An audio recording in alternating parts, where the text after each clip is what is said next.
and introduce our speakers. Mike Richardson has been planner for Humboldt County for 28 years. He's now supervising planner for the long-range planning team. He's been the lead planner for the last 5 county housing element updates since 1991.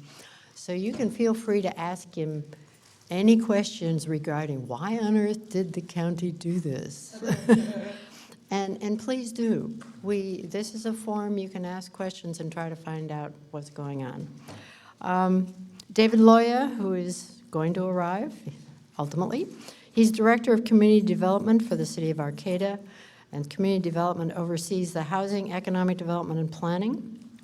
The city's housing programs include assisting private developers and nonprofits with affordable housing projects, collaborating with the county and the local continuum of care to end homelessness, and a range of programs to assist low and moderate income families rent or own homes in Arcata.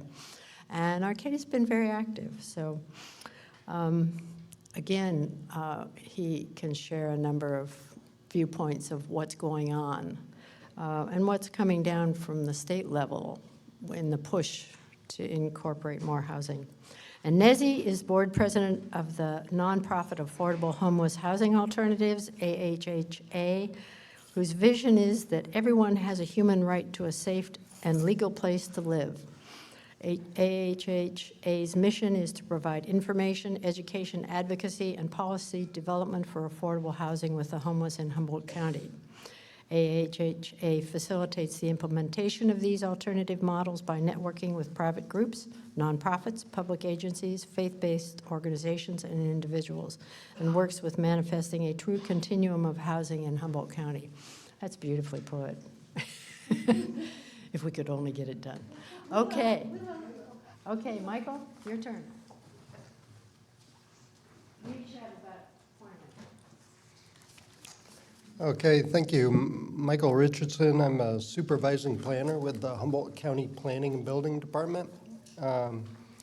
And we're here today to talk about housing strategies. And one of the strategies that the county has is its general plan in addressing, it addresses a wide variety of issues. Housing is one of 7 required elements of the general plan, and it's unique. The housing element is unique in the sense that every 5 years the state requires that we update it. That's the only part of a general plan that the state requires that we update regularly. And the state has actually been getting more and more involved in telling local jurisdictions what their housing strategy needs to be over time. It started in the early 80s with the state saying, you guys gotta allow second units, mother-in-law units, and you have to have an ordinance that does it. And that was about the extent of it. Well, fast forward to this year, and not only are we required to allow second units, but now they've kind of transitioned, they've pivoted around that issue to say that not only must you allow second units, but they're no longer second units. Hey, Catherine. Just saw a former colleague of mine, still a colleague. But not only are you going to allow second units, but we're going to not even consider them to be second units anymore. These are accessory dwelling units. And this is a really important shift that the state is making. It's telling us that just like residential uses have garages associated with them, or swimming pools, or outbuildings, that sort of thing. Now a second unit is put in that same kind of a category of a use. and so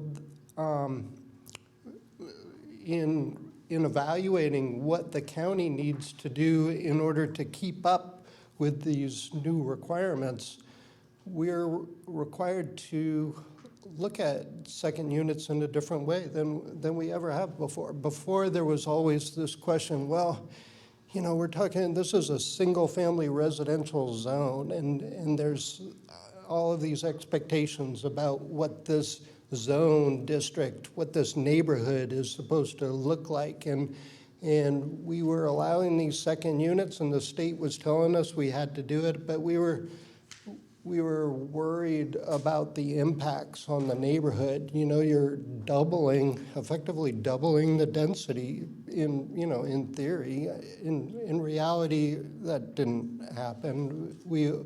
The county only approves building permits for, 15 to 20 second units a year. And so you're not talking about this massive change to the landscape, but nonetheless, the potential was there, and so we were concerned about it. Now, the state has completely transformed the thinking behind second units such that they are no different than a garage. And so we're not talking about transformation of a neighborhood now by allowing second units and by pushing second unit development. We are now just doing something that single-family neighborhoods do. And so it's a different paradigm.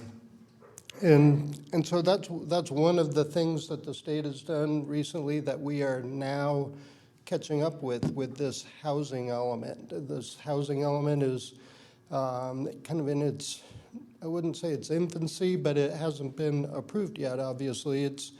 We're in the process of holding workshops. We were in Eureka last week, and Redway, and then tonight, excuse me, in McKinleyville, and then tonight we'll be in Willow Creek, and then on Thursday we're going to be in.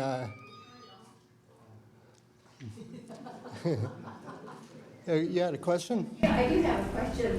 Defining second units. Does that mean that this is a standalone unit or in addition to an existing unit? It can be either one, yeah. On the same subject, is there a land requirement? A land requirement, what do you mean? How much space you need? Do you have to have an acre to put that second? No. No.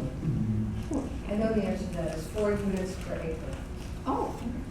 That's Well, that's not a requirement of the state, though. The county's residential zoning allows up to 7 units per acre. In Eureka, it may be a little bit less, but generally it's about 7 units per acre. And you had another question? add on to that. A lot of us don't live on acreage, but live in lots. So how does that transform? Well, like for instance, you could take your existing garage and turn it into a second unit, convert it into a second unit, put a kitchen in there, put a bathroom, and you're done. Is that for unincorporated or? Yes. Well, it's a statewide, and so it's not only unincorporated, but all the cities as well. So it overrides the city regulations totally? That's right. It says, what the state law says is, if you haven't updated your regulations to conform with this act prevails. So what are the limits? Are they basically so many feet from the boundary line? What if you have a defined natural area, for example, behind the house? What are your limits for transgressing? Well, with an existing structure, there are really no limits. If you have an existing garage that you want to convert into a second unit, for instance, and it is right on top of the property line, there is no setback, you can do that, and you can convert that garage into a second unit, and we're not allowed to say no. But if you want to add a separate unit, what boundaries do you have to establish? And there, it's whatever the zoning allows. So for instance, with the county, you have these open space requirements where a certain amount of your land is intended to be used for yards and parking and that sort of thing, not covered with a structure. And the most you can cover with a structure is 35% of your lot. And so and that's quite a lot of coverage, actually. And so if you have a super small lot, I mean, the smallest lots that the county generally has to deal with are 5,000, 6,000 square foot lots. And that would allow for easily a single-family home, 1,500 square foot single-family home, and a 400 square foot accessory dwelling unit, no problem. Are there specs for the dwelling units? In other words, they have to include plumbing, heating, That's right. all that? Yeah, they've got to meet all of they've got to be a living unit that meets all the requirements of state law. And that includes water, sewer, energy codes. Although, one of the things that a lot of builders complain about, and homeowners too for that matter, is the requirement that new residential buildings include a sprinkler system, just like commercial buildings used to. Not only do commercial buildings have to, now residential uses have to allow that. And with the second unit laws, if your primary residence, if the main one that's already there doesn't have sprinklers, you don't have to put sprinklers in your new unit. And so that's a way of keeping the cost down to try to make it more affordable. And there are limits on the maximum size of second units. And I think with the state law, it's 1,200 square feet is the maximum size allowance for one of these, the ADUs, accessory dwelling units. Are there height limits based on relative to the house that's already there? I mean, can it be twice as tall? It can be, it can go up to the maximum height allowance of the zone. So 35 feet is what the county allows for maximum height, which is a 3-story house, really, or a 2-story with a really steep pitch roof on it. Can you build a tree house?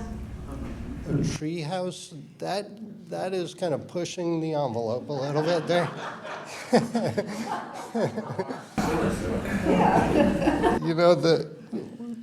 The state is asking us to get creative in accommodating all sorts of residential housing needs, and tree houses could be one of those. I was interested in your comment about the setback. I wish David Lloyd were here to respond. He's right there. Right there. Oh, okay. He doesn't know where it is. Well, Trent Myers, a couple blocks away, put a second-story unit on the garage. And when he applied, they told him, well, no, the garage isn't the required setback, so the additional unit will have to be offset from the footprint of the first floor. Yeah. So they required him to do like a 2-foot offset from the outer wall of the garage. I see, yeah. Well, that wouldn't be required now. Okay, well, when did now begin? I think it was 2018, beginning of 2018. January 2018. Yeah. Well, he was building at that time, so Yeah. maybe he just got caught in the approval process before at that time. Yeah, and so second units is one of those things that's taken a dramatic turn for the county, and I'm sure the cities as well. Another thing that the county has heard in all of these workshops, we've been doing public workshops regarding the housing element since February. And, not formally, but before that, we were certainly taking input from NESI and a bunch of everybody else. And one of the things that people have been asking us about is tiny homes. Yeah. And there's all sorts of television programming now that describes what a tiny home is, and all of these wonderful things about them. And there are some really nice features about it. about these types of structures. And what they are is a super small house, and some of them are even on wheels, movable, tiny homes. And so the question was put to us, and I see my time is running out, so I'm going to have to make this quick, but the question was put to us, well, what's the county's take on allowing tiny homes and allowing movable tiny homes? And you know, the building code, we said, oh, for sure, there's problems with the building code. Well, it turns out that the building code was kind of quietly amended recently to delete the minimum house size requirements. And so what you're left with, there's still a requirement that a bedroom be no more than 7 by 10, a 70 square foot. No more than or no less? No less than that. And with a tiny house, if you want to, you know, go big with it, you're going to need some sort of a cooking surface, and you're going to have a separate bathroom. And so 70 square feet isn't the minimum size, but you know, that's your starting point. That's your bedroom, and then you can kind of add these other features on it and go as small as you want. You know, there's some really neat designs out there with, like, for instance, a toilet that has the top of it converted into a sink. And so you've got all your plumbing right there, and you know, some people might not appreciate that, but it's a space-saving sort of a feature that some people would be good with and accept. And so, you know, these movable tiny homes is kind of taking it to a new level where, well, the question is how are these different from RVs, you know? And why are we not allowing people to live in RVs? I mean, people are doing it all over the place. And so these are the sort of questions that we're being asked, and we're asking ourselves in these public workshops. And the Planning Commission is going this coming Thursday night at 6 o'clock. It'll be on public access TV. They'll be getting a little bit of a workshop presentation from us to kind of set themselves up for this future set of hearings that'll begin 2 weeks later. It's right around the corner, to figure out what the county's policy should be in second units and tiny homes and that sort of thing.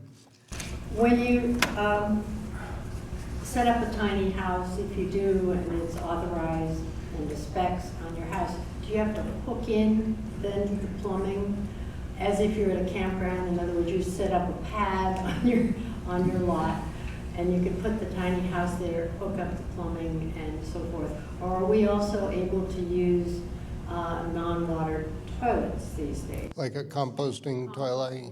Things like that. Yeah, you know, you're asking the right questions, and what we're doing right now is we're embedding policies and implementation measures into our housing element, into this strategy that we're developing with the Planning Commission. We're asking them to tell us that this is an important thing for the county to do, and they're going to be making recommendations to the Board of Supervisors. And so ultimately, we hope to get our marching orders from the Board of Supervisors to develop the ordinance that would allow for these tiny homes. Right now, it's a concept. We are asking the Planning Commission to give us a thumbs up, and then we'll go to the board and we'll figure all those things out. Like, you know, what does hookup to utilities look like? Whether or not composting toilets could be accommodated in these things, you know, it's a great question. So basically, your department is putting together a plan that will allow for these? Is that what's going on? That's right. We are. Presenting the Planning Commission. That's right. Yeah, you know, staff's role in this is to make recommendations to the Planning Commission on what we think it would be good public policy, and then they take it or not and then we take their recommendations to the Board of Supervisors, and they make the ultimate decision. You had a question? If there is city water and sewers available on your property, can you still install septic system if it's way too far and we need to get to the city? Well, the county has a policy, and the cities are free to develop their own policies. The county's policy on that isn't going to be transferable to the city unless they want it to be. And with the county, there's a threshold. They've figured out that if you have to extend services more than 300 feet in the ground, then that's far enough that we should give these folks an option. Either hook up to services or put your own septic system in, either way. But anything less than 300 feet, yeah, you gotta hook up to services. First of all, I'm having trouble hearing. I don't know if anybody else is hard of hearing, but I wish you'd lift the microphone up a little bit. Okay, sorry. Questions that come from the audience, because we're oblivious. First of all, I don't know if it's changed or if you've addressed this yet, but if you're in a city, as I'm in Arcata, and there are neighborhood districts, you usually have to take your plans to some commission or group that passes on your plans. I had constructed in 2011 a very nice, I have an oversized lot, garage apartment, which was rejected by this group because it was 2 stories and I had a 1-story house. Most of the houses were 2-story. Nevertheless, I had to get another house plan and I couldn't have a garage apartment. I also had to tie in the water, of course, with my water line. And in Arcata, the water has doubled in the last 5 years, and it's set to double again, I think, in the next 5 years. So your water cost that your tenant contributes to is a huge factor for anybody considering renting to a family. I'm now keeping my apartment empty for guests and friends and so forth.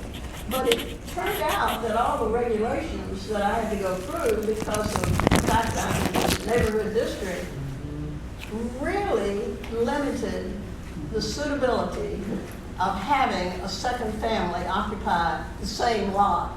So anybody who's considerate should figure out first, before they really sink any money into their plans, what is going to be approved.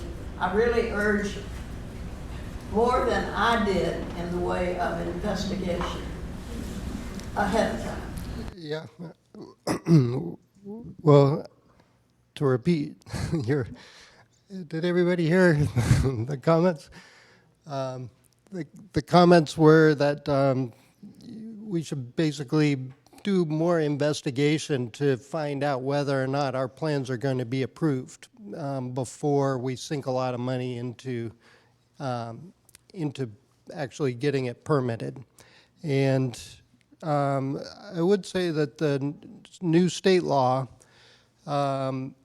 is very hands-on in terms of requiring cities and the county to allow these second units unrestricted. Not restricted by design, not restricted by setbacks if it's an existing structure, and so I think the paradigm has shifted, and you would probably have a different result today than you had back in 2012. Yeah. Unfortunate, but so be it. Okay, Michael, we're going to have to swap for a moment. Thank you, Michael. We can- Yeah.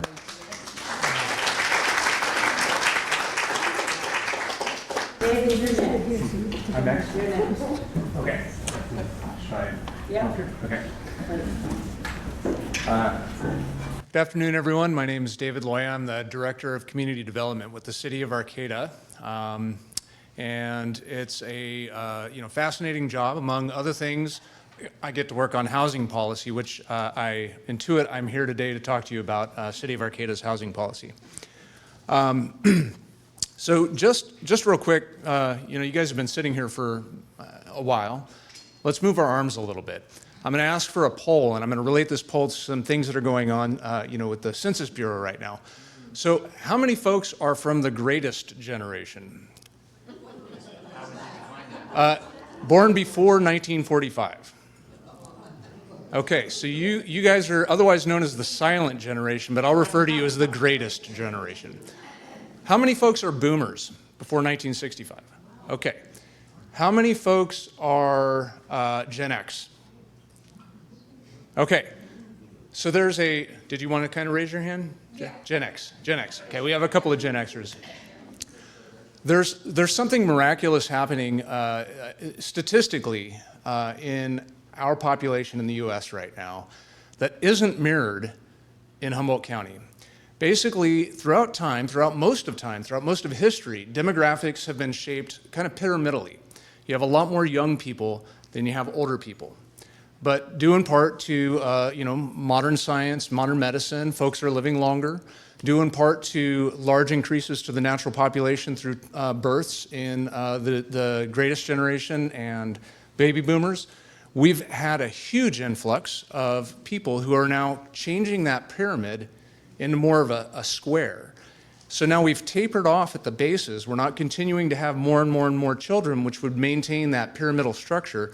And many countries are finding themselves in the same demographic situation. In fact, right now, it's estimated that by 2020, we'll have 3.5 workers to every person of retirement age. Now, that doesn't necessarily mean that you're retirement age and you're not still working, but that's what the statistics are telling us right now. And by 2030, that number will be reduced to 1.5 workers to a person's retirement age. So we're facing, statistically and demographically, we're facing a really critical point in our history that we need to take the reins on, policy-wise, development-wise, and just sort of conceptually. Most of the times we're not thinking about these big population scale issues, but it's important to think about because that's going to inform the kind of policy decisions that we make. And so there's going to be a much larger need for more housing units. When you have a structure that's like this, what that means is that you don't have a lot of young people who are living in the houses of older people. What it means is that you have lots of independent people living in independent households. In Humboldt County, even though that trend is happening nationally and in the state, in Humboldt County what we've seen, at least in Arcata, is that we've seen a demographic decline among older people.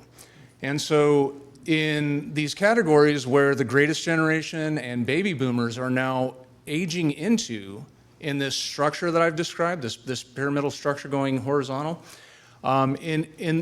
those people are now finding themselves having to move out of Humboldt County. I would attribute it to two primary reasons. One, our healthcare here doesn't perform for older people. We need to fix that. Two, our housing doesn't perform for older people either.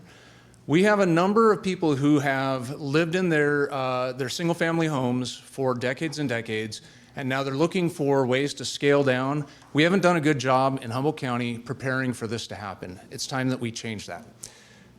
Another important demographic, which is shocking and scary, is that the fastest growing rate of homeless individuals are people over 60. Frightening to me as a housing policy maker and as someone who is concerned about the most vulnerable in our communities, to think about that demographic. This is primarily happening because people are living on Social Security. They're maybe two-person household, one spouse dies, and now they can't live on a one-person household Social Security income anymore. They find themselves in the street. It's shocking. So we need to build more housing. That's what this boils down to. We need to build more housing of all different varieties, and in particular, we need to stay really focused and concentrated on providing units for people who are going to be vulnerable in our community, people who are going to be reliant on more services in our community, and people who can be connected to those services once we do find a way to create them. So we need to attract better health care, and we need to make sure that there's either transportation or lots of units that are close enough to that health care that people can live close to where those services are. So what's the city of Arcata doing about this? I think Michael just described to you, we're all going through this housing element process. One of the things that we have to do is to identify all different populations that we're addressing. We've traditionally addressed senior housing by saying we should have more of it, which is a good first step. It's a great first step. The next thing that we need to do is actually start working with developers, people who are willing to finance, and the community members themselves to make sure that we're not just putting out this lofty policy goal of creating more housing for seniors, but actually finding ways that we can build it and where we can build it.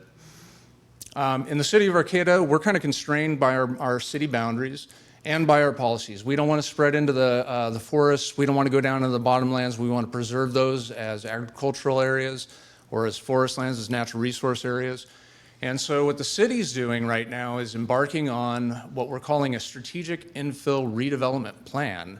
It's this really long title for something that's really basic in concept, and that's how are we going to develop out for the next 20 years, really? How are we really going to do it? So that we don't just have these lofty goals on the books that we never fulfill on, that we're actually working with the community and with the developers to make sure that we can provide for those homes. We also have a couple of projects that are going through right now, our planning process that would create affordable housing for seniors in the project that's called the Creekside Annexation. It's a project that Danco Communities is putting forth. They're proposing to take a section that's just at the end of Foster, just outside the city limits, was really an industrial area. You may be familiar with it. It's got a big concrete slab in the middle of it, and then there's always homeless encampments out there, just on the other side of Foster, near Q Street. They're proposing to bring that into the city, and they would propose several units of cottage-style living, sort of this tiny house concept that Michael was referring to. They'd be market rate, affordable housing options that folks could purchase and downscale from their larger homes. And I believe that there are about 20 of those units. There's also, which is kind of exciting because we all know, we hear in the news every day that there's a strong need for this. They're proposing to have 100 beds of basically transitional care facility going from independent living all the way up to hospice care. And so this is, to my knowledge anyway, this is a relatively large-scale project which we haven't had in our community in a long time that will really address people's needs at the very end of life. Also providing for a place for folks to scale down and not have to take care of so much yard or so much house anymore, be a viable option into the future. Those are good model concepts that we're starting to build out right now, and hopefully we'll have those on the ground within the next 5 years.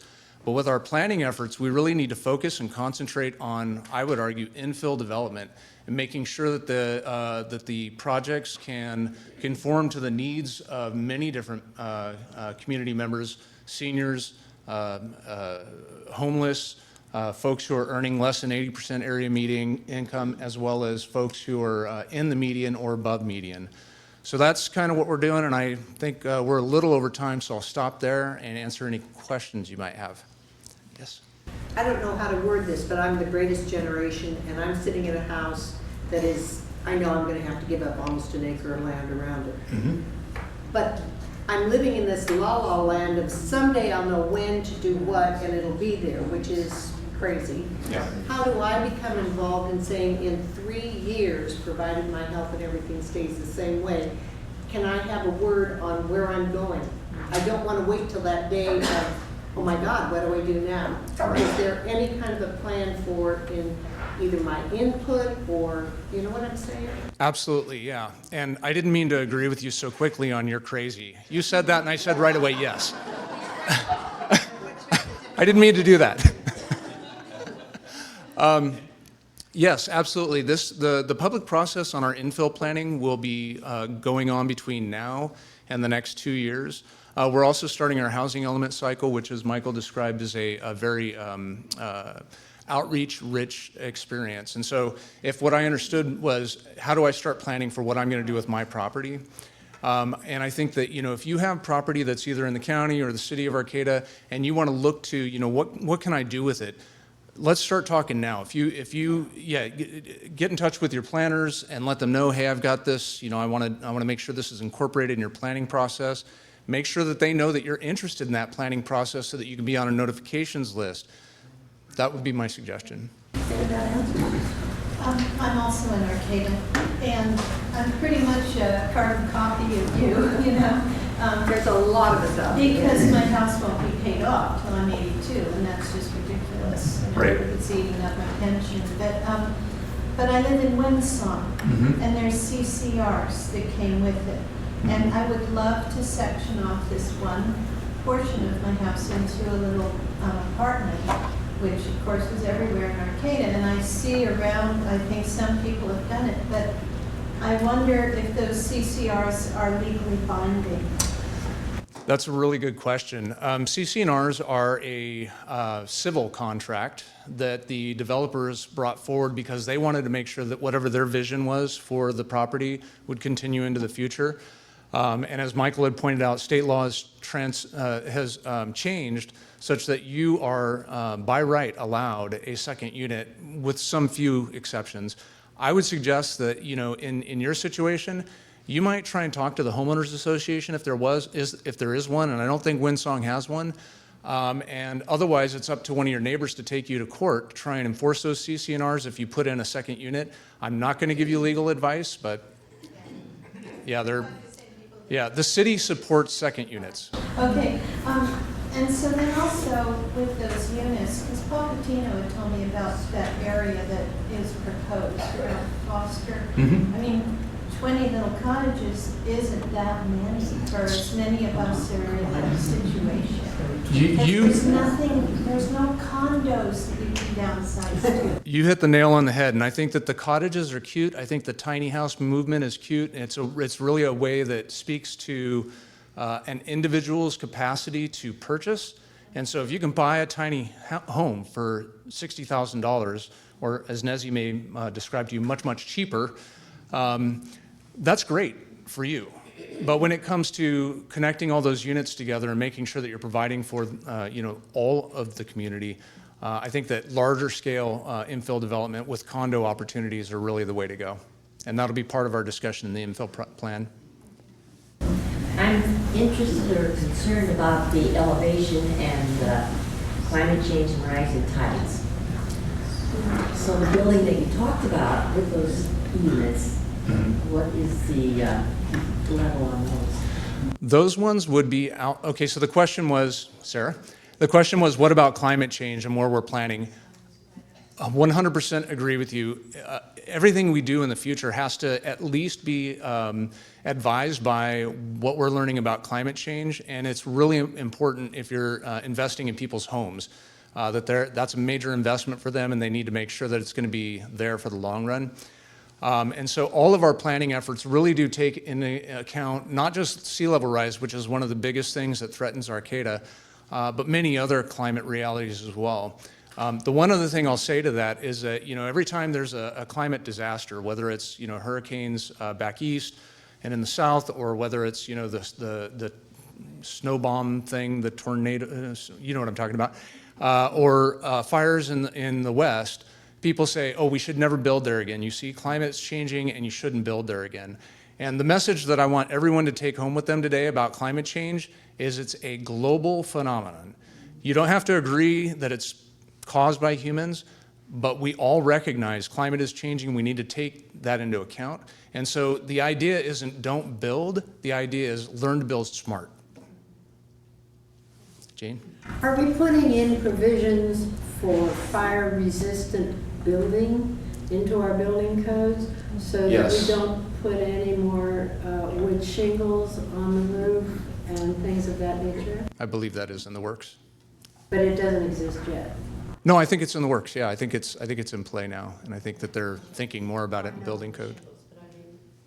I want to do a time check. We've got 5 minutes. I don't. We're Okay, we're okay, we're fine, Jane said. I'm just curious, in your discussion of the demographics and the impact on the housing market, you made no comment about in-migration or out-migration. Do you see that effect as negligible? No, I see that effect. As a matter of fact, another stat which I didn't tell you about is that by 2030, migration from other countries is going to overtake natural-born population growth as a primary driver of population growth. And so it's pretty important.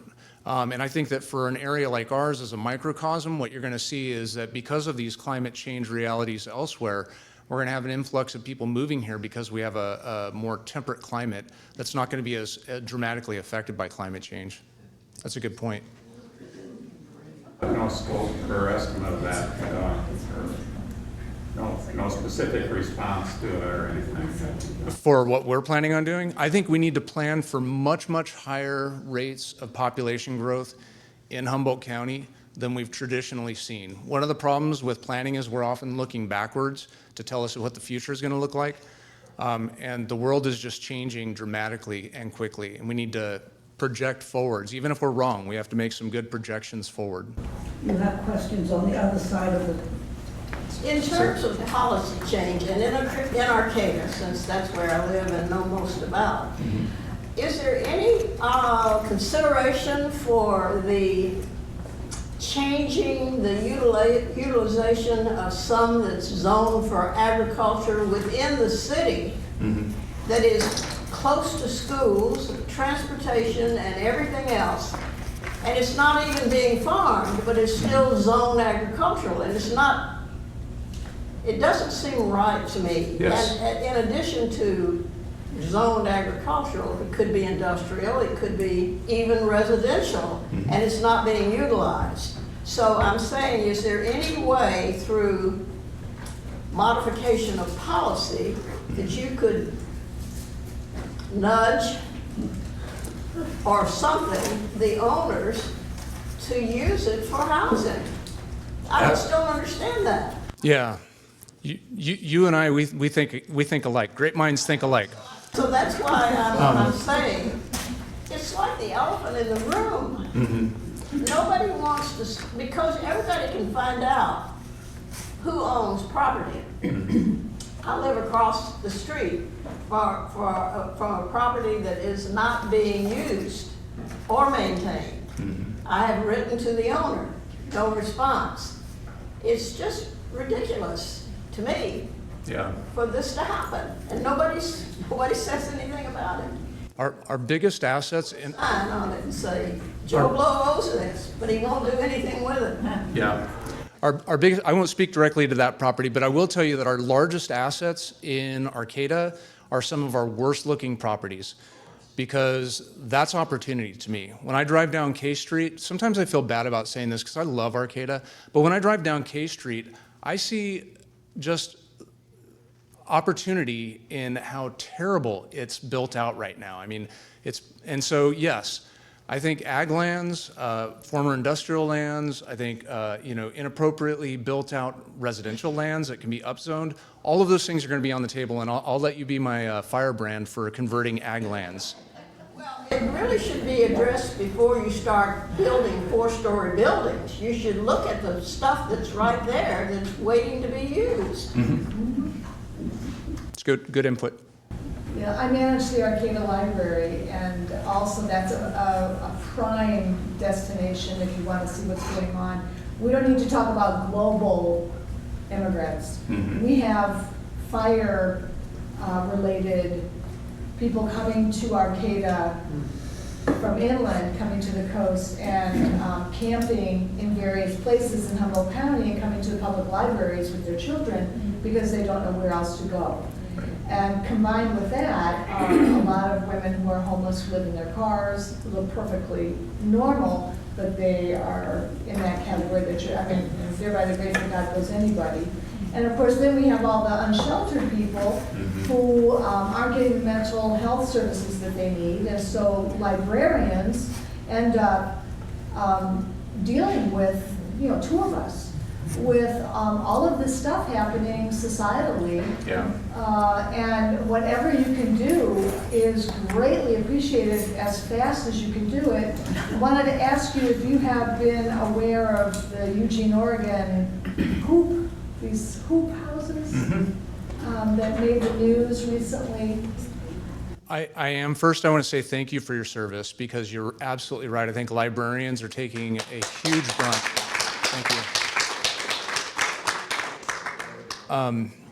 And I'm going to let Nezzy talk about the hoop houses, because she's got a lot more information on that. I am familiar with them. I will tell you, in particular, if you find people with children, families with children, single women with children that are homeless, please either send them to me or to Arcata House, because we're developing a program right now for car camping, and we're going to try and target families, in particular families with children, because that is something that we can do right now. Would you reach out to Nick Wilczek with that information? He's the top librarian. I have. Oh, thank you, wonderful. Okay, I'm going to swing over here real quick, and then I'll. One group of people that you haven't mentioned much about is students. And I know that piece of property across the freeway from HSU, they've been dealing with the stuff. At one time, they were talking about having students as well as elderly people there. And there have been a lot of studies that say that those two things work out really well, because the students can help the elderly people, but I haven't heard anything more about that. I don't know if that's still happening there, or if it's some of the other housing units that you're talking about. Is there any way to incorporate? Because I remember when I was a kid going to school up here, housing was it was way cheap. Yeah. And now it's like, and students need a place to live. Right. No, I think that's a good question. It's interesting. When I came in here, the first thing that caught my eye was that quilt. That's amazing. That's an amazing quilt. And if you can stand back about 20 feet from it, you can see the entire thing and appreciate the entire tapestry, so to speak. I often think about all of these housing issues, all of these community issues as interwoven, kind of like a tapestry. If you were to go up to any individual square on that quilt and start picking that one square apart, you would say, there's not enough purple, or there's not enough blue, or it's too white, or there's something wrong with each individual square, because not every project is going to solve every single problem. I think you're absolutely right. Oftentimes, one of the things that I was most impressed by was the community activism around mobile home parks, led by seniors, that the city of Arcata has been working with over the past couple of years. I met some of the most amazing people working on this issue with seniors, and I think that seniors are often discounted because their bodies are frail, because they're slower, because they don't maybe answer as quickly, that sort of thing. So they're discarded in our society. But there are studies that show having these rich, interconnected communities that you have all age living is both, it's good for the elderly, and it's also good for the students as well. We have lots of programs that we're talking about trying to initiate that will make those connections. And I think as a society overall, we can do a better job of integrating multi-age activities. That's not the purpose of the Village Housing Project, but I can tell you this, is that in particular for the City of Arcata's housing demographic, we have a very low owner occupancy rate, and we have, and it's primarily because when housing prices were low, when you were going to school and subsequent years after that, folks realized that it was cheaper for them to buy a house and then rent it to their son or daughter's friends, and then continue to maintain that as an investment. So a lot of our housing stock was taken offline and put into student housing. One of the ways that we can correct that, again, not getting too close on any individual square in this tapestry, one of the ways that we can correct that is by working with folks who are willing to provide either student restricted housing or housing that's really designed to attract students. But I agree with you, we need more all ages events where we really embrace the richness that we have in these multi-generational relationships. Okay, I think we do need to transition to Lizzie. Thank you. Thank you.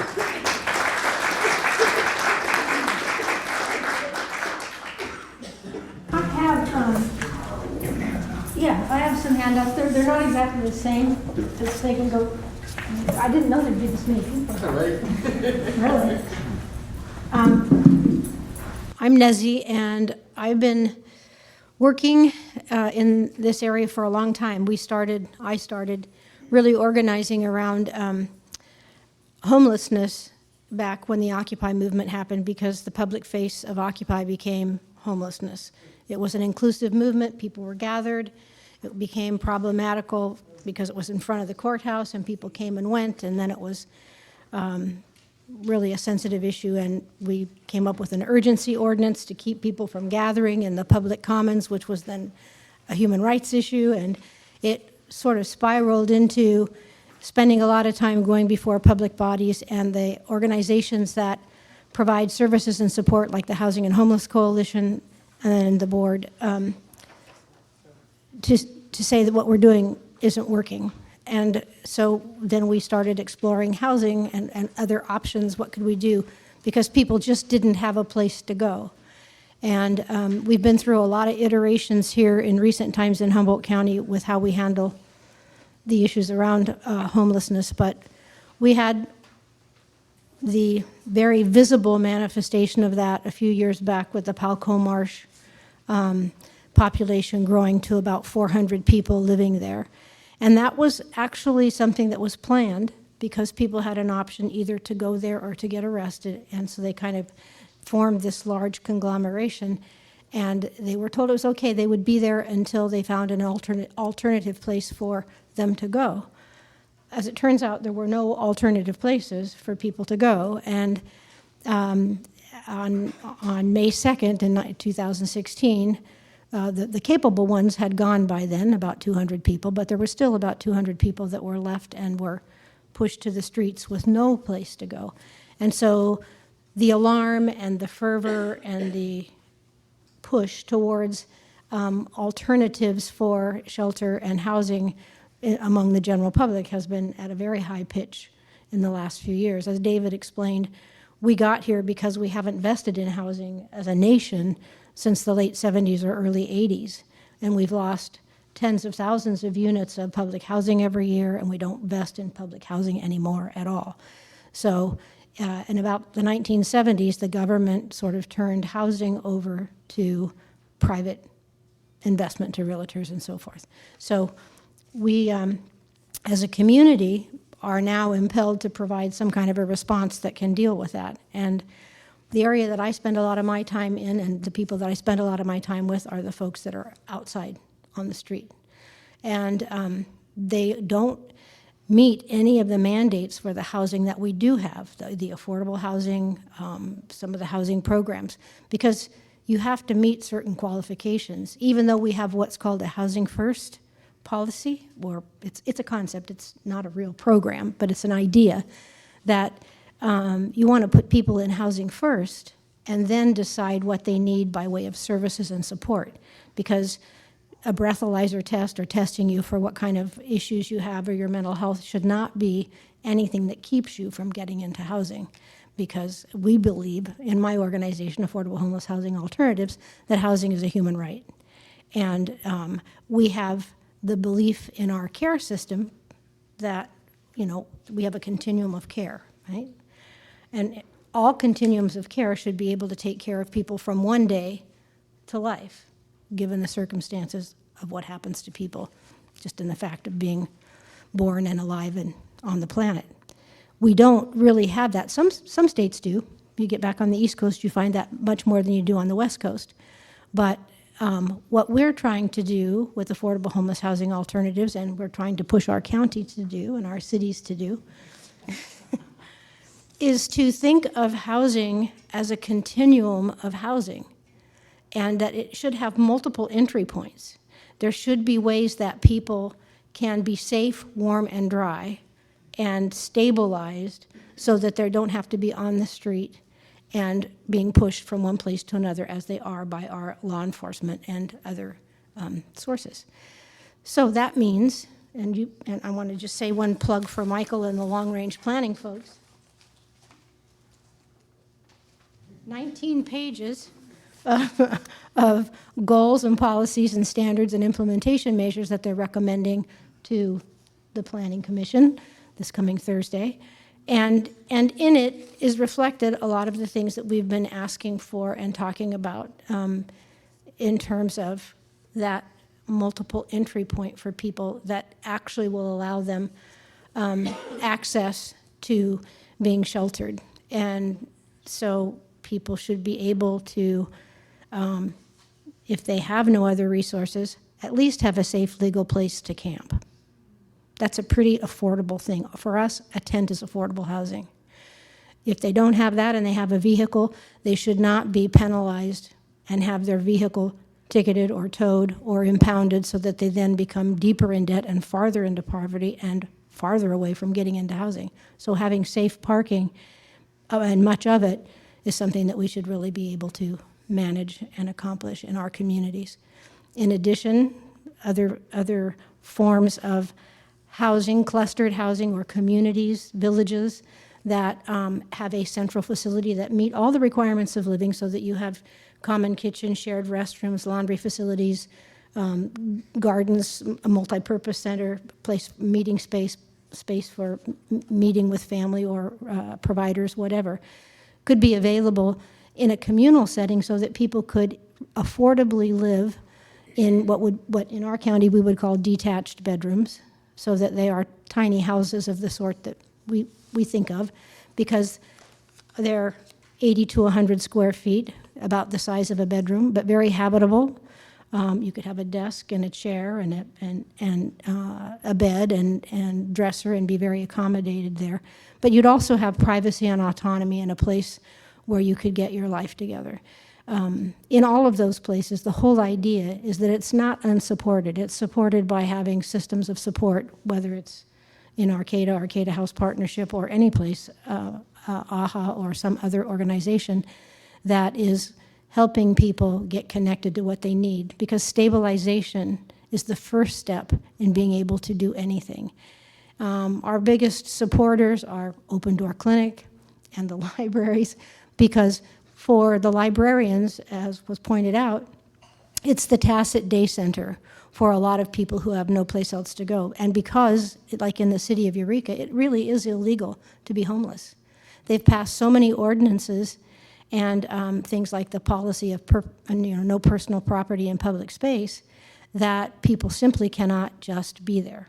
They are being pushed continuously, and it is impossible to keep a hold of anything. And when you don't know where you're going to eat or where you're going to lay your head down or any of that, it's very, very hard to get it together. And of course, most people think, there's this sort of thing, right?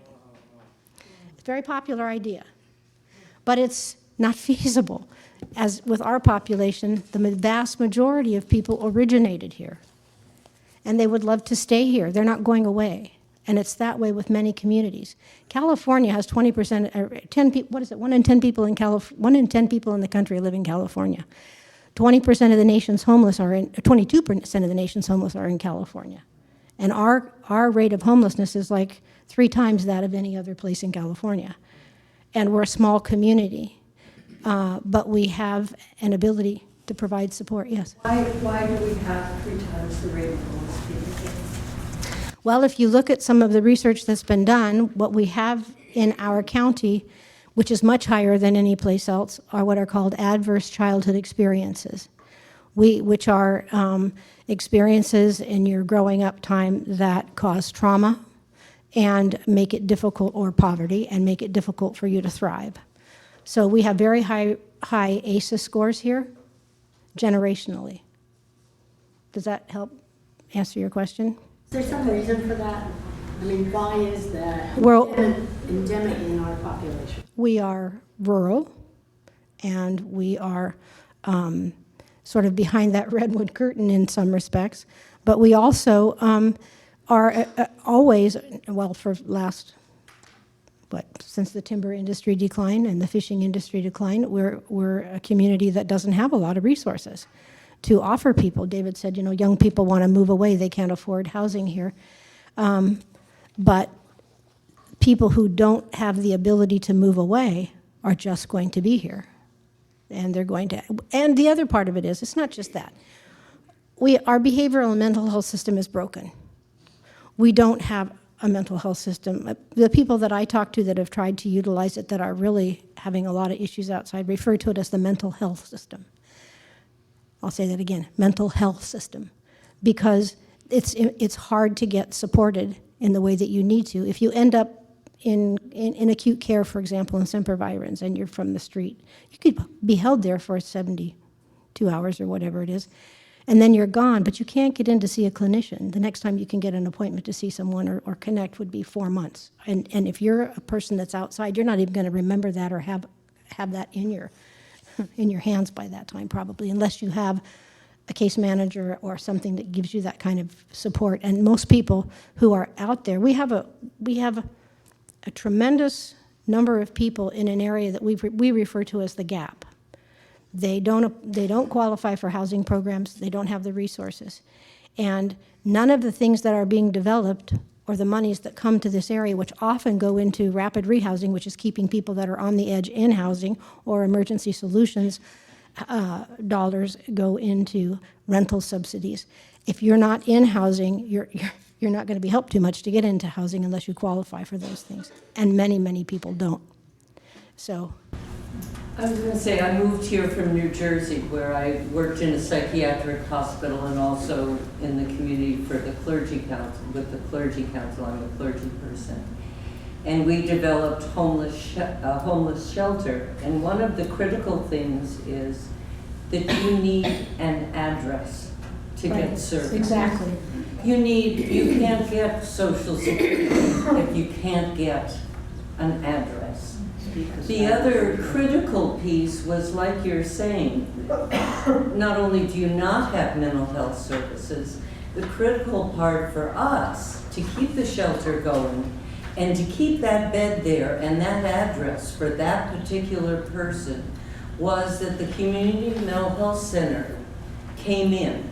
The social services people came in, so that if somebody was having a hard time, couldn't get out, we made sure that they came in, and they were part of the development of the whole program to be able to provide the security of time and space to get somebody's feet on the ground. And that is what stabilization will do. They did not lose their address because they came to the psychiatric hospital for a while. Right. They had that. Right.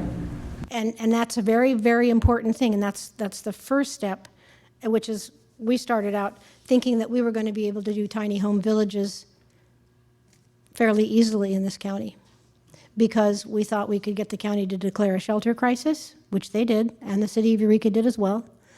And then we could use emergency zones, SB2 zones, that are already principally permitted for emergency sheltering, and develop areas where people could get stable and could reside there for a while. They have time limits on them, and they have a lot of other restrictions, and that has not happened. We've had very little help in identifying what zones would be helpful for us, and we have identified some, but there are many of them, and so it's a big task.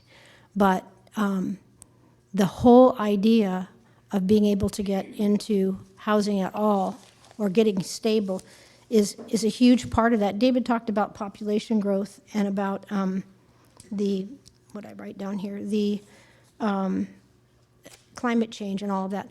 One of the things that we should do, and we're just beginning to start this, but we should be preparing for disaster. We have a disaster. We have a disaster in our homeless situation here, and we could be, all of us, displaced very quickly with very little, forewarning, and we really should be much more capable of taking care of people who are displaced. That could be any one of us.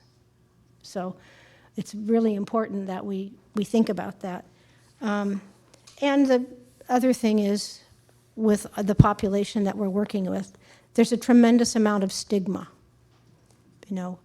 The idea that people are out there because it's their choice, or because they did something wrong, or they're just not good material, or something of that nature, which is really not true. One of the things that I want to tell you about is we just got a grant from the Homeless Emergency Aid monies to purchase and start operating a mobile shower unit, which will be 3 showers, 3 restrooms, bathroom, shower, and toilet. And we can take it on the road. We can be on or off the grid. And the important thing about that is hygiene and having an ability to take care of one's most basic needs. Open Door tells us that's the most important step in the direction of anybody having health care or being able to address their needs. And if we don't put them in a place where, or allow them opportunities to be where, they're permitted to be, we're not ever going to be able to address that very well. We can go out and we can take a trailer around and shower people, but we hope that it's a facility that gets to sit at one of our facilities. And we'll have more than one, yeah. You mentioned 19 pages in the plan devoted to this. Could I ask Michael whether that includes provision for tiny house villages or for what she's describing as detached bedrooms? In other words, campsites. Yes. And we've identified areas where that can occur yet or not, or just the concept is approved? It's conceptual. It's conceptual. So given NIMBYism and other such problems, which allegedly are trying also to be squelched from the top down, I think, is the county going to be able to successfully identify areas where this can occur? Or is there too much political resistance? We're getting a lot of support for it, actually, in the workshops that we've had. So I'd be surprised if the county wasn't able to pull it off. So just graphically, this is a really simple design, but it's what a simple supervised or co-coordinated, self-regulating camp can be like. People don't see a lot of garbage, that's part of the problem. People are really chastised and stigmatized because they make a lot of waste. But there's no provisions for dealing with that much. Wasn't that designed for Redwood Acres? This right here? Uh-huh. No. I thought one was. Well, there may have been one, and we proposed this to the city of Eureka for 3 different sites for 50 people each. Microphone isn't. Oh, sorry. Thank you. When they expelled people from the Palco Marsh, we made proposal to the city of Eureka for 3 camps of 50 people each, because we knew it was going to be more than 150 people, and we tried to do as much as we could on city-owned property, which they had already identified as potentials, and asked them to give us $50,000 each for each one for the Housing Successor Fund, which they had just done for Betty Chin's mobile village, and they didn't want to do it, and they haven't wanted to have a camp or a facility of Tiny House Village in the city of Eureka. They have Betty Chin's village, and that's as much as they are able or wanting to do it at this time. But they haven't even been able to find a location for all those containers, have they? No, they haven't. Betty Chin's. No, it's not containers. The ones that are stacked up there are actually modular units that came from PG&E that can be made easily into dwellings. They're like old office units, but they could easily be modified. And well, that's not because of the city exactly. The city got $100,000 from the county to start developing the infrastructure a year ago, January. But they have been in a period of waiting to settle things with the neighbors. Isn't there money set aside from the state for housing like this? I thought there was that we're not using. Well, there's a variety of. You have to be on the mic, guys, otherwise people come up here. Sorry, thank you. Thank you. Yeah, Thank you very much.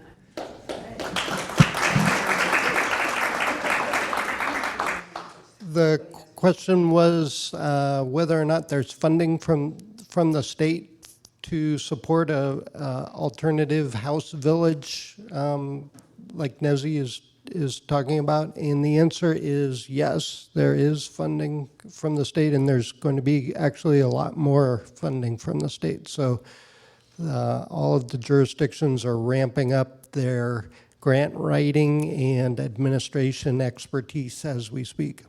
So we are actually applying for that? Is that the county, the city, who's doing it? Well, I know for the county, it's the Department of Health and Social Services that is taking the lead with securing a lot of grant funding that would address the homeless population. With the county, there's an intersection with the planning department, sometimes in the building department, and so we'll need to be coordinating with them on that. But is there an active push? That's what I'm. Yeah, and I don't know of any that are there. Yeah, right. There will be. There and say what you have to say, I mean to do that, and we just need to hear you, that's all I'm asking. And David wanted to respond as well. And then there's. So I just wanted to respond directly to your question. Are we pursuing grant funds right now for homeless individuals? The answer is yes.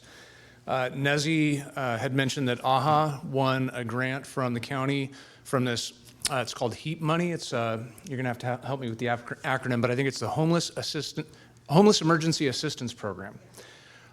So they won funds to do a shower and other sanitary services, which is critical for bringing people into services to begin with. The city of Arcata applied for $400,000 or won $400,000 through that same grant source to produce basically mobile homes that will be committed to people who are formerly homeless. So we'll be bringing people off the street and out of homelessness into housing. And so that's a model that we'll replicate. It doesn't, $400,000 is basically going to buy 5 units in the city of Arcata. It doesn't do what Nezzy's program or project proposes to do, but it will meet with no resistance. It's basically you're just building housing units. And then the other thing I wanted to point to, going back to the infill plan, is that a part of the infill plan is really trying to streamline the process for developers. Most developers look at an investment opportunity as either the amount of time it's going to take them, the amount of money it's going to take them, or the amount of uncertainty that's involved in that process. And so what we're trying to do with the infill program is to eliminate some of that uncertainty, or all of it if we can. Along with eliminating that uncertainty, we would require the developer provide for us certain community needs. And so one of those community needs would be, provide a certain proportion of that housing in your units as dedicated to affordable housing, maybe even down to the level of, for depending on the unit, people who were formerly homeless. So we're putting that back into our requirements because we used to have that requirement and we eliminated it. It would be an option, not a requirement. So there'll be an affordable housing option associated with the development. If you select from and I don't want to get into too much detail, but stay tuned. And I'll give you my card if you're interested in learning more. But the long story short is that there'll be certain incentives for developers to provide us affordable housing instead of us requiring it. It seems that the developers and any of the meetings I went to at least the County Board of Supervisors, they have a very different concept of what affordable housing is. I see these apartments go up in Arcata, and these poor kids, it's like $1,200 for a one-bedroom apartment. That's not affordable. It's not affordable for people on a pension, and it's not affordable for students, except if they're coming from wealthy areas in Los Angeles or something. And I think that like the issue of rent control that came up with the mobile housing, I almost think that needs to be addressed in the area also. I mean, not just Arcata, but everywhere where there's, homeowners in apartment and people really don't want that, but it needs to be affordable.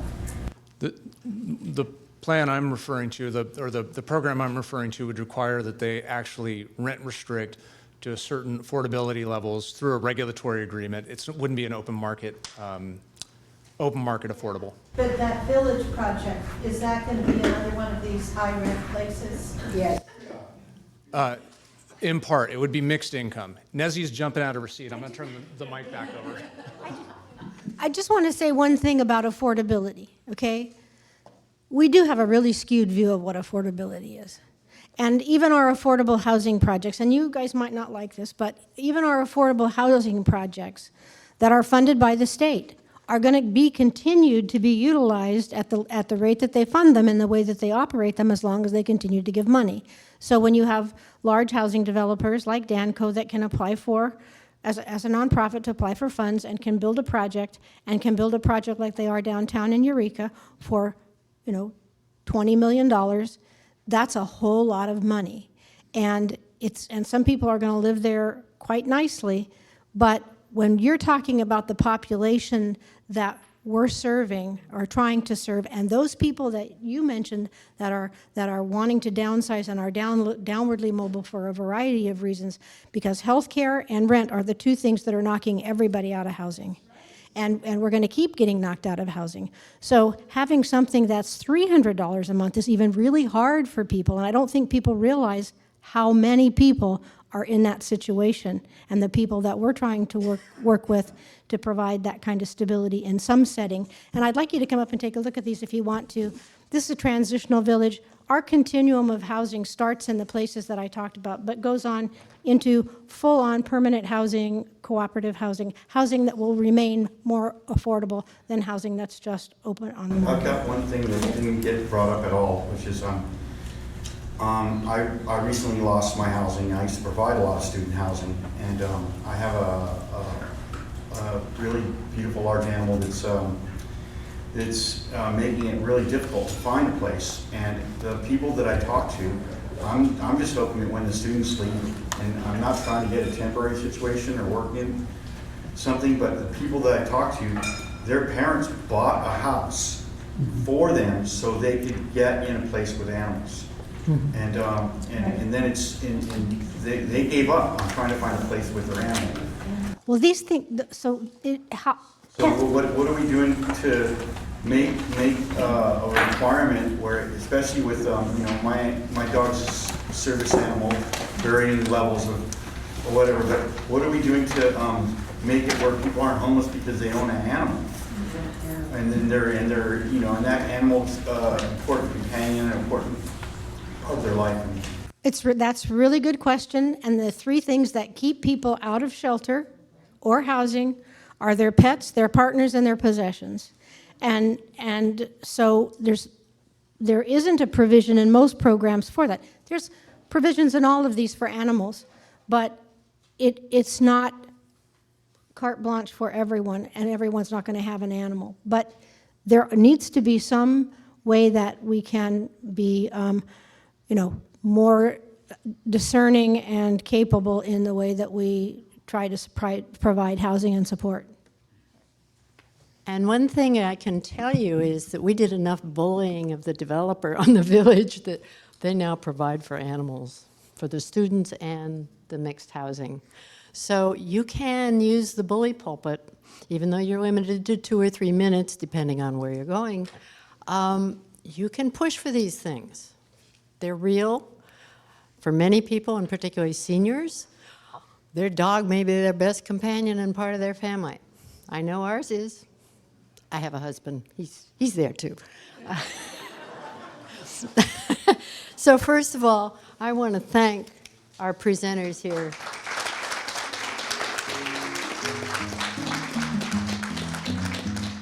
I hate to turn this conversation off, but we have to put all these tables back and be out of here by 2 o'clock. So, and I want to invite